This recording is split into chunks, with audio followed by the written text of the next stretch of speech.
Oke, jadi di video kali ini gue mau bahas timnas U24 yang sedang berlaga di Asian Games China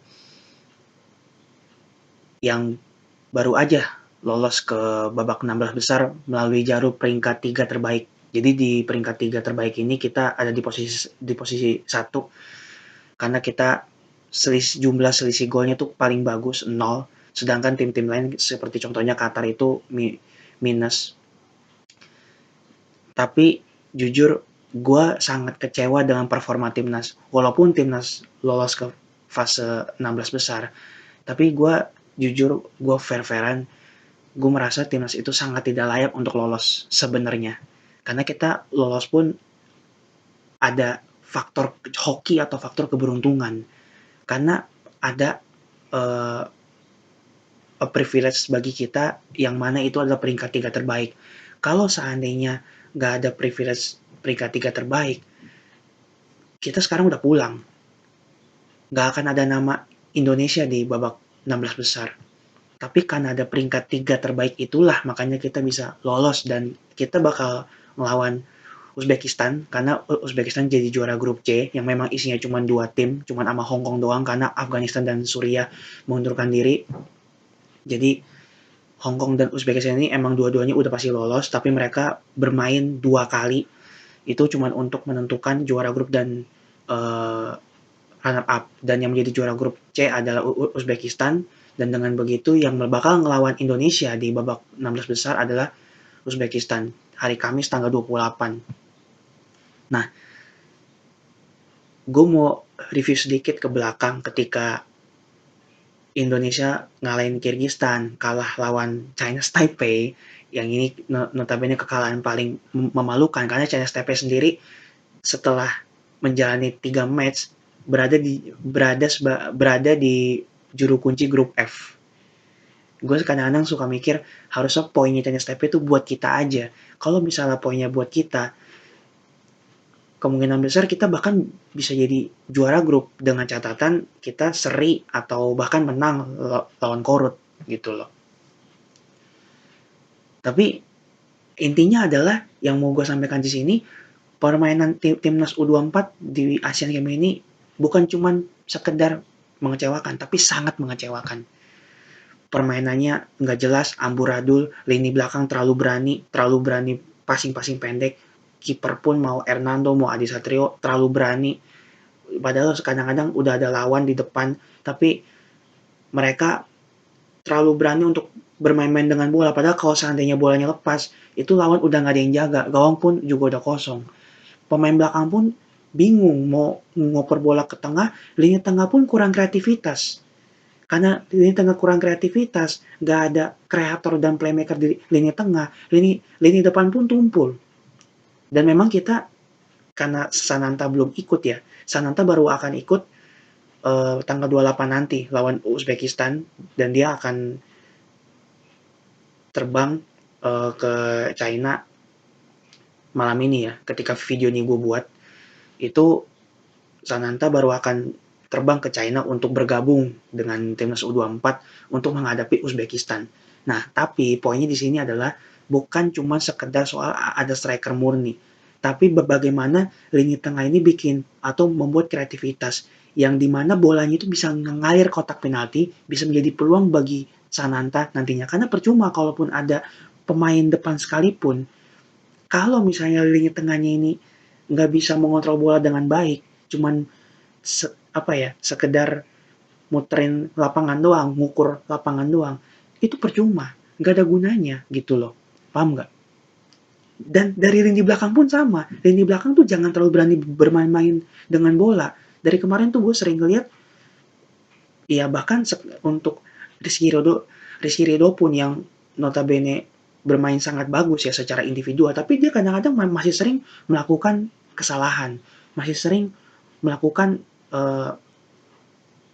blunder-blunder nggak perlu, terutama blunder-blunder yang hampir fatal. Beruntung nggak jadi gol gitu loh. Dan kita di match pertama itu lawan Kyrgyzstan itu dua-duanya itu dua gol yang notabene individu dan serangan balik ya kan.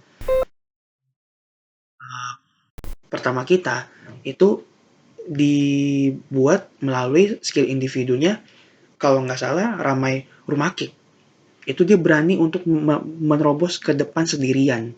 Dan akhirnya dia mencetak gol. Yang gol keduanya pun sama, di injury time babak kedua, Hugo Samir dapat bola, dia nggak pakai gocek-gocek lagi, dia tahu kiper maju, dia kolongin kiper, dia shoot. Dan gue langsung berpikir, inilah yang seharusnya dilakukan oleh banyak pemain-pemain di Liga 1. Karena setiap kali gue nonton Liga 1, mayoritas kalau dapat peluang depan gawang, itu dia nggak langsung shoot. Tapi dia gocek-gocek dulu, dia gaya-gayaan dulu pakai bola, dia bawa dulu, dan sampai akhirnya bolanya out. Sampai akhirnya bolanya entah kemana menghilang, nggak jadi gol. Padahal itu peluang super emas, bahkan peluang eh, ibaratnya peluang mutiara itu, bukan bukan emas lagi, udah peluang mutiara. Maka dari itu gue langsung berpikir, seharusnya pemain-pemain Liga 1 yang pemain-pemain level Tarkam ini, yang skillnya pas-pasan ini, harusnya tuh mencontoh Hugo Samir dalam hal finishing, yaitu apa? Begitu dapat bola, ada ruang tembak langsung shoot, apalagi kalau kipernya udah maju, jangan dibawa lagi gitu loh. Dan skor 2-0 itu ketika kita melawan Kyrgyzstan, dan ketika lawan China Taipei, mungkin sebelum match semua orang termasuk gua akan berpikir bahwa kita akan mengalahkan China Taipei dengan mudah, bahkan skor telak mungkin bisa 4-0, 3-0, 5-0, 6-0, 7-0 bahkan, karena kita berkaca kepada pengalaman kita yang baru aja kejadian kemarin di kualifikasi Piala Asia U23, yang dimana Indonesia berhasil menggasak Thailand, China Taipei dengan skor telak 9-0. Jadi wajar apabila kita memiliki ekspektasi yang begitu tinggi melawan China Taipei ini.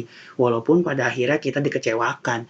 Karena boro-boro bisa menang 3-0, boro-boro bisa menang 1-0.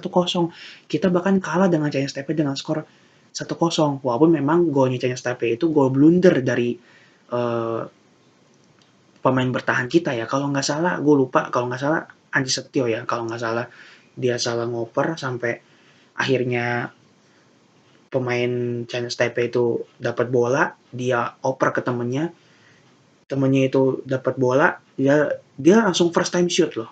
Dan pemain kita tuh jaraknya jauh-jauh, telat telat untuk menutup ruang tembak, dan itu golnya cukup bagus karena itu ke arah pojok ya, saya ingat gue. Nah, dan kita setelah gol itu kita mungkin lebih menyerang, kita menguasai bola, tapi ya itu, lini tengah sangat minim kreativitas, bingung mau ngoper bola kemana. Lini sayap juga nggak jalan, Egy dan Ramai masih sedikit lebih oke kalau menurut gue. Yang bener-bener parah tuh Egy. Egy tuh bener-bener apa ya, ngukur lapangan kalau kalau gue bilang. Malah gue sempat bilang bahwa harusnya Egy setelah ini pulang aja. Lu nggak usah membela timnas karena performa lu sangat mengecewakan, dan itu masih terbukti di laga lawan Korea Utara. Tapi gue masih mau bahas dulu sedikit lawan China Taipei ini. Kita meng-create peluang juga nggak ada yang benar-benar berbahaya tuh, jarang, hampir nggak ada. Kalaupun ada ya faktanya kita nggak bisa cetak gol lawan China Taipei. Padahal China Taipei juga apa ya, mereka sedikit atau agak lebih baik dibanding ketika yang waktu dibantai 9-0. Karena yang gue tahu juga pemainnya banyak yang beda-beda ya. Tapi China Taipei is China Taipei gitu loh. Harusnya kita minimal menang tipis 2-1 aja tuh kan dapat. Tapi ternyata karena permainan kita yang sangat amburadul, jadi ya China Taipei mampu untuk mengalahkan kita. Walaupun pada akhirnya mereka justru ironisnya adalah mereka menjadi tim juru kunci di grup F gitu loh. Makanya itu gue bilang poinnya sayang, harusnya poinnya itu bisa buat kita itu. Minimal satu aja. Oke, gue mau langsung ke match lawan Korea Utara, match paling berat, match terakhir dan match paling berat yang kita jalani. Kalau ketika melawan Korea Utara ini memang mungkin hampir semua orang, ya termasuk gue juga, itu tidak berharap banyak. Kita bisa menang, syukur-syukur bisa menang 1-0 atau bahkan seri. Itu udah apa ya, happy banget gitu. Kita tetap harus bisa punya mindset masuk ke lapangan itu dengan mindset gue harus menang. Tapi kita juga realistis siapa lawan yang akan kita hadapi. Tapi tetap kita do the best. Coba try, coba yang terbaik dulu. Kerahkan semua kemampuan. Walaupun gue merasa ketika apa ya, melawan Korea Utara ini itulah kemampuan kita. Terutama yang ingin gue katakan adalah itulah kemampuan kita kembali ke setelan pabrik tanpa pemain-pemain keturunan, tanpa pemain asing dan tanpa pemain-pemain lokal kita yang memang skillful ya. Tanpa Beckham, tanpa Marcelino, tanpa Arkan Fikri, tanpa Ramadan Sananta. Itulah memang aslinya timnas kita tuh ya memang hanya segitu. Memang hanya level ASEAN kalau tanpa pemain-pemain kunci yang tadi gue yang tadi gue sebutkan gitu loh. Maka dari itu gue berharap coach Indra Safri ini yang dipercaya nanganin timnas di Asian Games ini itu bisa menemukan formasi yang tepat, strategi yang tepat. Karena yang lawannya kita hadapi ini Uzbekistan yang mainnya tuh adu fisik dan agak-agak kasar ya. Jadi gue berharap mungkin bisa dicoba dengan cara operan cepat, bermain 1-2 tiki taka.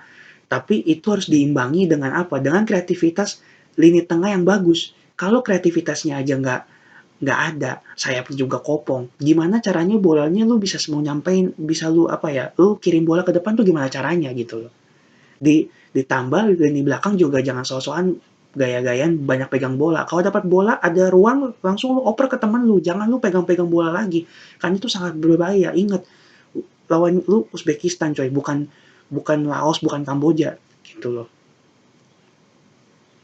Padahal sebenarnya gue berharap kita ketemu Hong Kong, tapi memang wajar sekali kalau hampir pasti memang dari awal kita akan ketemu Uzbek gitu.